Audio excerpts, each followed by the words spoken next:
임신 중독증인데요. 이 임신 중독증이 임산부의 사망 원인 1위라고 하니 굉장히 무서운 질환인 것 같습니다.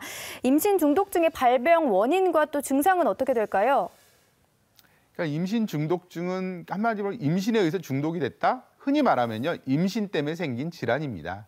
그래서 애석하게도요, 발병 원인은 알 수는 없어요. 그렇지만 우리가 태아가 형성되는 과정에 있어서 모체와 태아 간의 혈액순환이 이루어지게 되는데요. 이 과정에서 무슨 문제가 있지 않았나 이렇게 생각을 합니다. 임신 중독증은요, 흔히 말하면 혈압과 온 몸이 붓는다고 생각을 하시면 됩니다. 그래서 혈압이 매우 높게 유지가 되기 때문에 태반을 통해서 태아로 가는 혈액량이 감소하게 됩니다. 그렇게 되면 아이는 잘 못 자라요. 즉 절출생 체중아라고 그러죠. 그래서 보통 우리가 태어날 때 3kg에서 3.5kg 정도, 요즘 최근 그렇게 태어나는데요.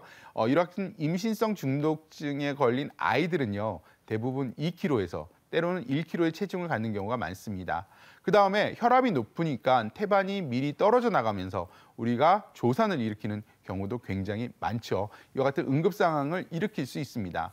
그다음에 엄마 쪽으로는 굉장히 많이 붓는데요. 이 붓는 게요, 그냥 일상생활에 잠깐 붓는다는 느낌이 아니라 몸의 체중이 매우 늘어날수록, 즉 5kg, 10kg 이렇게 체중이 느는 것처럼 붓습니다. 그래서 이에 따른 여러 가지 증상이 나올 수 있는데요. 머리에 부종이 생기게 되면 두통이 생기고요. 눈에 부종이 생기면 흐릿하게 보입니다. 간에 부종이 생기면요, 간이 심지어는 반으로 쪼개지기도 해요.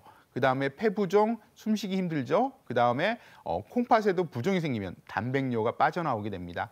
이 단백뇨는요, 우리 삼투압이라는 거 아시죠? 몸에는 더더욱 그 삼투압의 불균형이 일어나서 몸은 계속해서 붓게 되는 거죠. 이와 같은 붓는 증상이 바로 임신 중독증이다, 이렇게 생각하시면 됩니다. 네. 예, 설명해 주셨는데 임신 중독증이 정말 아주 무섭고요. 예, 정말 여성들이 엄마들이 위대해 보입니다. 그러면 선생님, 이런 임신 중독증을 좀 예방하거나 좀 경감시킬 수 있는 방법들이 어떤 게 있을까요?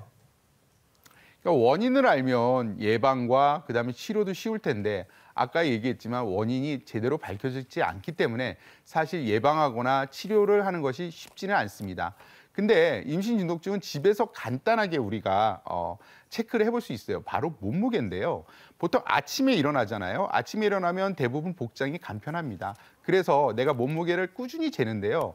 하루하루 다르게 500g, 1kg 이상 이렇게 몸무게가 늘어나면 그건 살이 찌는 게 아니라 몸에 부종이 오는 겁니다. 그래서 이런 경우에는 빨리 병원에 오셔갖고 진단을 받으면 더 병이 진행되기 전에 우리가 치료를 통해서 건강한 출산을 할 수가 있는 거죠. 그다음에 임신 중독증은 우리가 아무래도 식생활과도 조금 관련이 있다고 생각을 합니다. 그래서 평소에요, 늘 적당한 운동, 임신이라고 해서 너무 많이 칼로리 높은 거 많이 드시지 마시고요.